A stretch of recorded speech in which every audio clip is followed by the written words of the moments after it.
जय गुरु गोरखनाथ। ओम नमः शिवाय।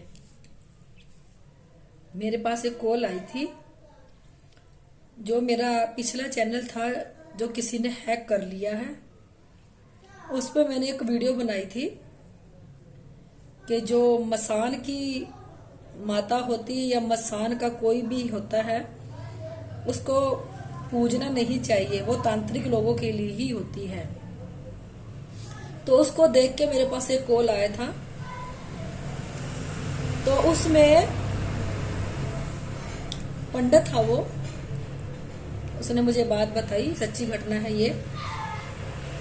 उसने कहा कि मेरी वीडियो देखने से पहले वो एक तांत्रिक के पास गया,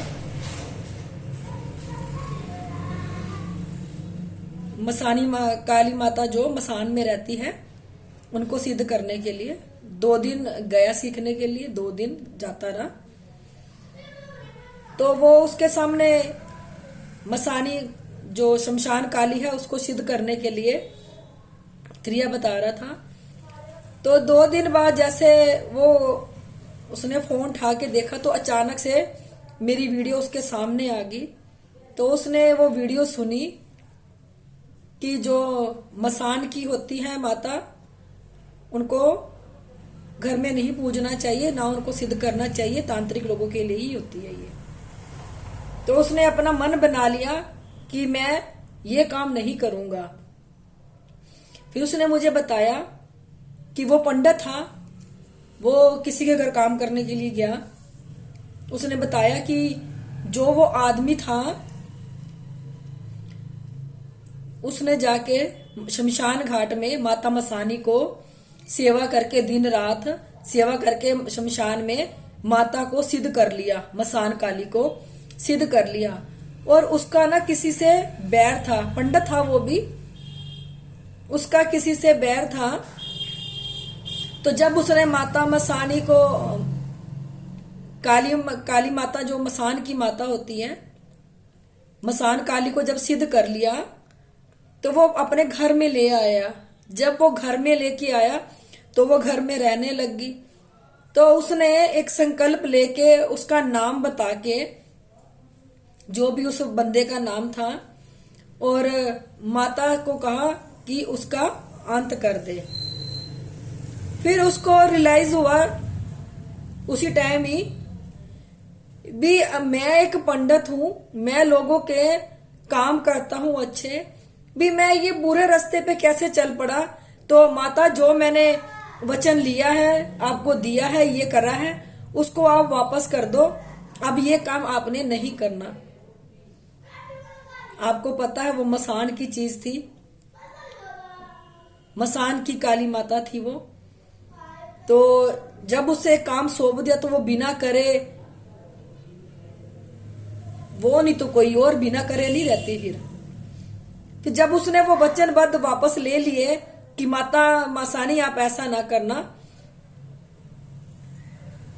तो क्या हुआ,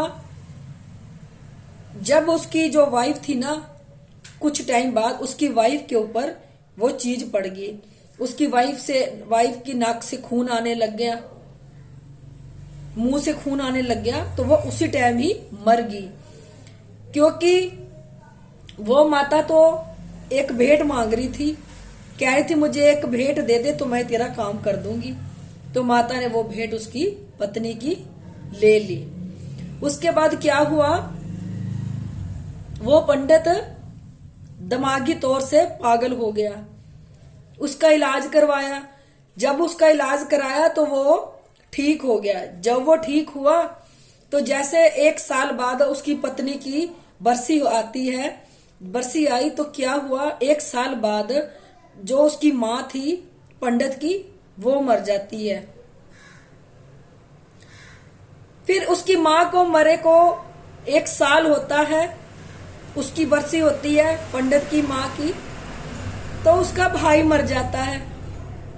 देखो क्यों, क्योंकि जो घर में इन्होंने मशान की काली को सिद्ध किया, घर में सिद्ध करके लाया था, देखो वो तो बलि मांगती है, क्योंकि ये चीजें तामसिक भोग पे चलती हैं।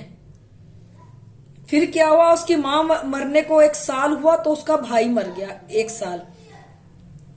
साल बाद। फिर उसका जब किया उसने 1 साल बाद जो हम करते हैं, तो 1 साल बाद क्या हुआ, जो वो पंडित था ना उसके खुद के पेट में दर्द उठा, तो वो जो पंडित मसान से काली माता को लेके आया था, मसान काली को, तो उसको भी मसान काली ने मार दिया पेट में दर्द उठा के। फिर जो उसका बेटा था तो पंडित ने बताया उसके बेटे को, जो हवन करने घर गया था, जिसका कॉल आया था मेरे पास, तो उसने बताया कि तुम्हारे पिताजी ने शमशान की काली को सिद्ध किया हुआ है, वो अभी भी तुम्हारे घर में है। वो किसी बाबा के पास गया था, उस बाबा ने बताया कि वो अब तुम्हारे घर में है, वो अगली भेंट तेरी लेगी। देखो पूरे का पूरा घर उजड़ गया ना। मैंने पहले भी इस वीडियो में, जो पहले चैनल पे वीडियो बनाई थी, मैंने पहले भी कहा था कि ये तांत्रिकों के काम है, वही संभाल सकते हैं। जो घर गृहस्थी में लोग हैं वो मसान की चीजों को पूज नहीं सकते, ना उनको चला सकते हैं, क्योंकि ये चलाना घर गृहस्थियों के बस की बात नहीं है, पुट्ठा पड़ जाता है।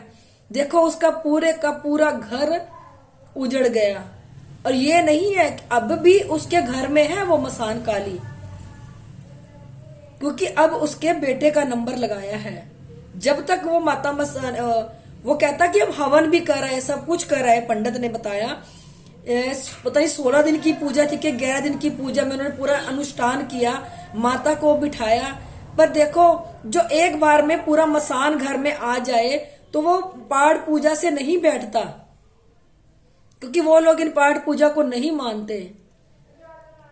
देखो फिर उस माता का, जो माता काली माता थी मसान की, उसका एक ही काम था, घर से शमशान, शमशान से घर। सिर्फ वो एक ही काम करती थी, घर में रहती थी, घर से शमशान जाती थी, शमशान से फिर घर में रहती थी आके पंडित के। अनुष्ठान तो वो पंडित जी घर में कराए, पर उस अनुष्ठान से कुछ भी नहीं हुआ, क्योंकि जब ये हम घर में मसान ले आते हैं तो इसके ऊपर क्रिया करनी पड़ती है, ऐसे नहीं छूटती ये चीजें। तो घर में ना मासानी की पूजा करनी चाहिए, ना शमशान काली की पूजा करनी चाहिए, ना शमशान भैरव की घर में पूजा करनी चाहिए। ये तांत्रिकों के काम है, हमारे काम नहीं है ये। मैं फिर ये कह रही हूं कि घर में इन चीजों को नहीं पूजो, क्योंकि ये तांत्रिकों के काम की पूजा है, घर में नहीं। घर में दूसरे देवी देवताओं को पूजो, जैसे घर में भोलेनाथ हो गए, गुरु गोरखनाथ जी हो गए, हनुमान जी हो गए, बड़े से देवी देवता हैं, उनको पूजो घर में। उस पंडित का पूरा घर खत्म हो गया ना। अब मैं अपनी हर वीडियो में कहती हूँ, इसमें भी कह रही हूँ, देखो वो मेरा चैनल था हैक हो गया, उसमें मैं बहुत सारी वीडियो बनाई थी। जो मेरे सब्सक्राइबर उसके साथ जुड़े हुए थे, जो अब मेरी इस आईडी के साथ जुड़े हैं, जो मेरा पिछला चैनल आप लोगों ने सब्सक्राइब किया था उसको अनसब्सक्राइब कर दो, क्योंकि वो चैनल अब मेरे पास नहीं है, उसको हैक कर दिया गया है। यहाँ पे गुरु गोरखनाथ और भोलेनाथ साक्षात प्रकट हुए थे, पर उन्होंने यहाँ शीर्ष में दर्शन दिए थे। किसी के ऊपर नेगेटिविटीज है, सूक्ष्म से सूक्ष्म नेगेटिविटीज इस दरबार में देखी जाती है, और कोई भी ऐसा दरबार नहीं है जहां ये सूक्ष्म से सूक्ष्म नेगेटिविटीज को देखा जा सकता है। एकमात्र ये शिव दरबार है, यहीं पे देखी जाती है हर चीज को। ये खून में रम जाती है, नसों में रम जाती है, और ये गंदी जगहों पे जाके बैठ जाती है। अगर आप लोगों को मेरी वीडियो अच्छी लगती है, इसे लाइक और सब्सक्राइब जरूर कर दिया करो।